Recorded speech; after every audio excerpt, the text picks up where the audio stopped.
Tokyo is one of the most incredible cities in the world and one of my favorites by far. It's one of the few cities in the world that seamlessly blends the new and the modern with the old and the traditional. The food is unbelievable, the people are so kind, and the culture is just one of the most unique in the whole world. If you're doing a Japan trip, I highly recommend spending at least 3 full days in Tokyo to try and soak in all of the history, pop culture, street food, city views, and just everything else this amazing city has to offer. In this video, I'll walk you through my day-by-day detailed 3-day Tokyo itinerary, where to go, how long to spend, what to eat nearby, and pro tips that'll just kind of make your trip a little bit smoother. So let's go ahead and dive in. First things first, let's pull up my Google map for Tokyo. Anyone who watches any of my itinerary videos knows that I always make color-coordinated Google Maps to break down each day in super easy steps for you. It's something that I just always do for my own travels because I'm a super type A person. So of course, for this trip, feel free to use the link in the description to follow along while you're actually in Tokyo. And for any trips in the future, check out this video so you can make your own Google Maps and help you when you're planning. One more quick thing before I do dive in. Next week, I have an ultimate guide to Tokyo that will dive into more about like where to stay, public transportation, foods you have to try, and just so much more. So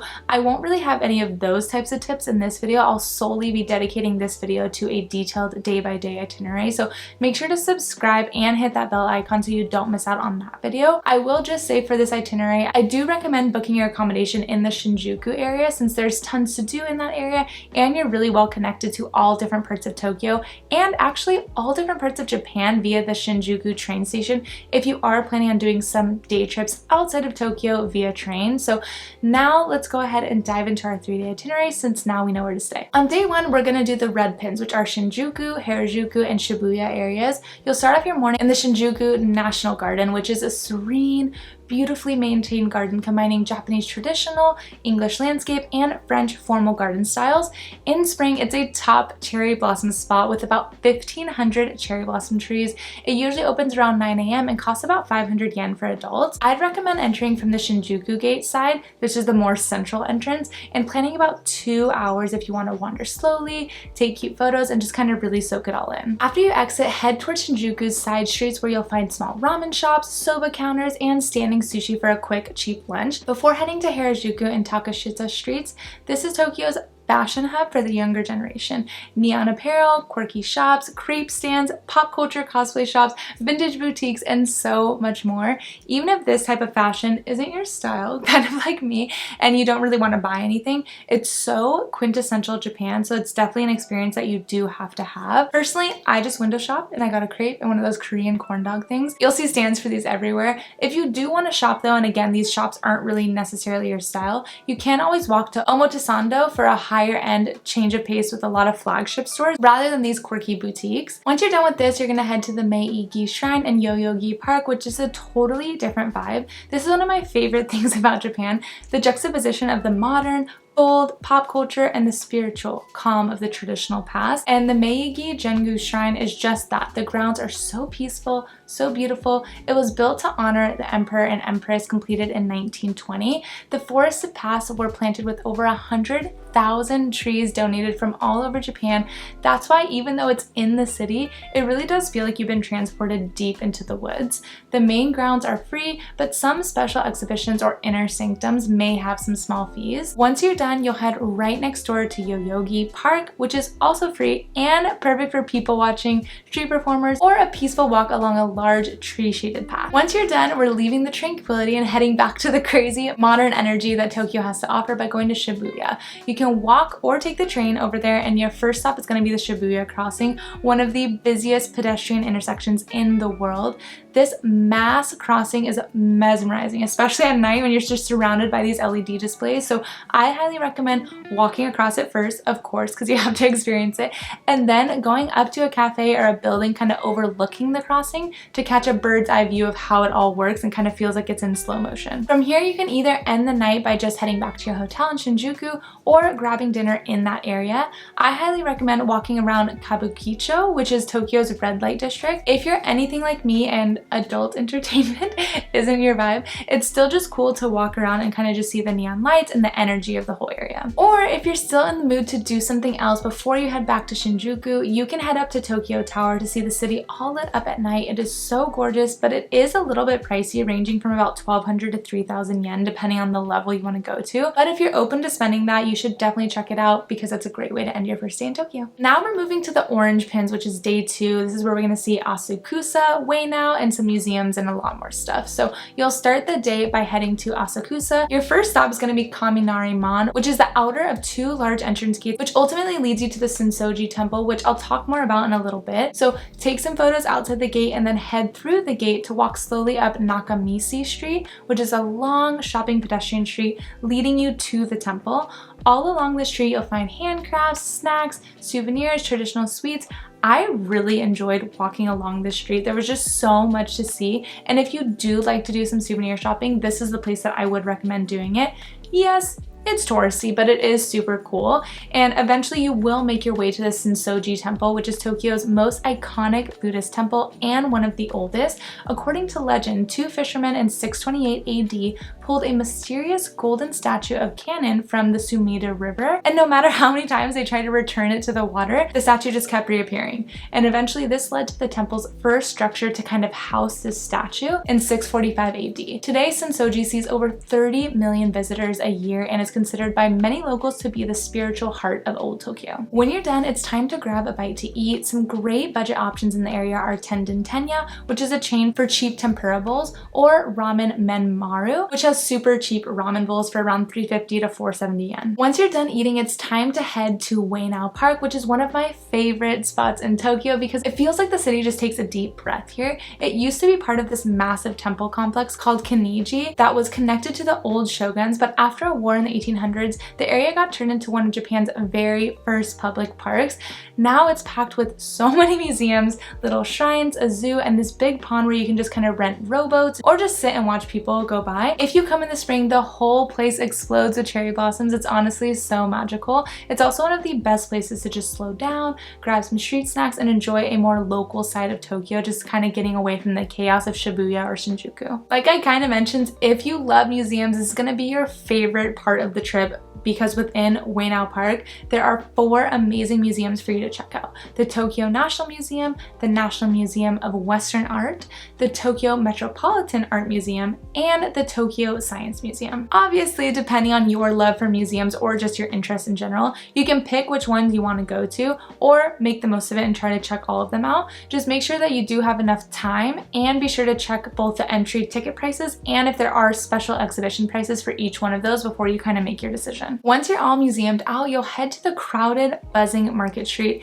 Amiya Yokocho, for a snack. It's between Ueno and Okachimachi and is full of street food, seafood, donburi, yakitori, and just so many other cheap treats. And if you didn't go up into Tokyo Tower on day 1 to see views of the city, or I guess honestly if you did, I recommend going up to Tokyo Skytree to end your day 2. Depending on which ticket you get, either the Tembo deck at 350 meters up or the full deck at 450 meters up, you'll pay between 2,100 and 3,100 yen. So it is pricier than Tokyo Tower, but when I was there, I did find a free hack. You bypass the ticket line, go straight to the elevators directly, hop on the elevator to the 6th floor, and then change elevators to go to the 31st floor, which is where the restaurant is, and you'll get incredible views on that floor for free.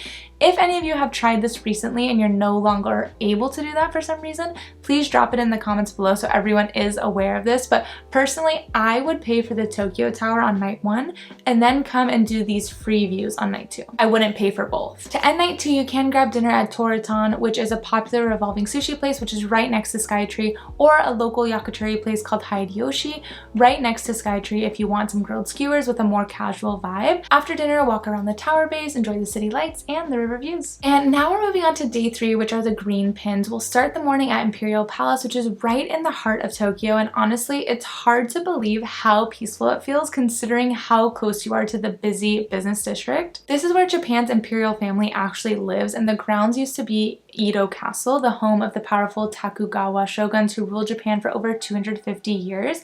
You can't go inside the palace itself unless you are visiting on one of the very rare open days in January or February, but the East Gardens are open year-round and they are completely free to explore. They're beautifully landscaped with stone walls, old castle ruins, and seasonal flowers. It's such a cool mix of history and nature right in the middle of the city. And just outside the palace, you'll find Kokyogayen, a big open park area with bridges, moats, and the famous photo spot of the Nijubashi Bridge.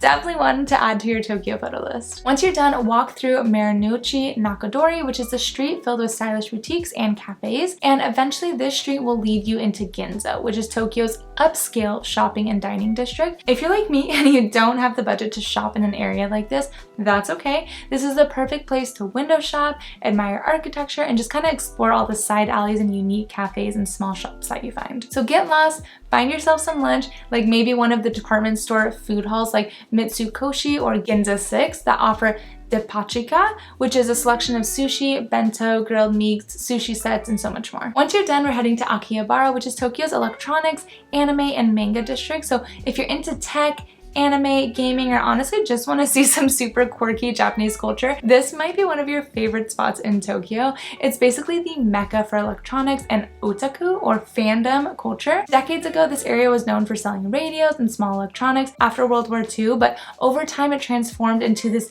neon-packed wonderland full of arcades, manga stores, collectible shops, and themed cafes.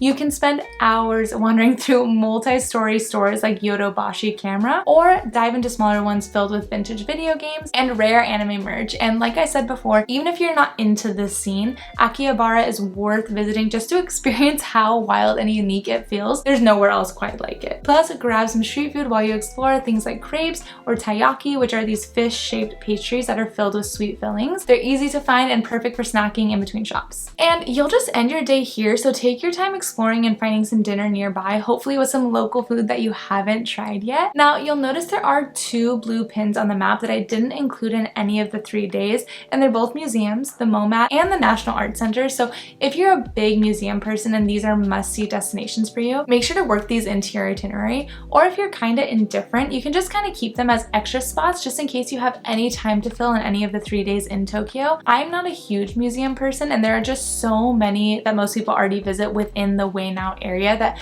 I didn't really want to jam-pack this itinerary with even more museums, but just know that they are there and they are worth seeing if you have time. And one other experience I want to mention that people always want to do when they go to Tokyo is what people always like to call the Mario Kart experience, which can't legally be called that anymore because of copyright, but you dress up in costumes, which again, used to be Mario characters, but now because of copyright, they don't use official Mario characters anymore, but you drive around go-karts in Tokyo. If this is something that you want to do, expect to pay around 10,000 to 12,000 yen, which is roughly 90 to 120 bucks, which includes the cart rental, costume, and a guide. Sometimes that will include photos too, but not all the time. And the most important piece of information you need to know about this experience, if it is important to you and you want to do it, you have to have a valid international driving permit or an IDP or a Japanese driver's license. Your US license will not be enough. This is something that I learned the hard way because I really wanted to do this and I didn't know that you needed an international driving permit. I thought my US license would be fine. So you'll need to get this, which means you need to take the test and pay for the fees before you go on your trip to Japan. So just keep that in mind and plan in advance. Some other things that you do want to keep in mind is that drivers must be 18 or older. They drive on the left side of the road instead of the right, like we're used to in the US. And these tours sell out really quick, especially during peak tourist season. So you really do got to book in advance. So there you have it, a full 3-day Tokyo itinerary with all the best places to see and best food to eat in this magical city. One of my favorites in the entire world. Don't forget to head to the description for the downloadable Google Maps with all the pins that I use in this video so you can just follow along this itinerary while you're actually in Tokyo. I hope you enjoy this amazing city as much as I did.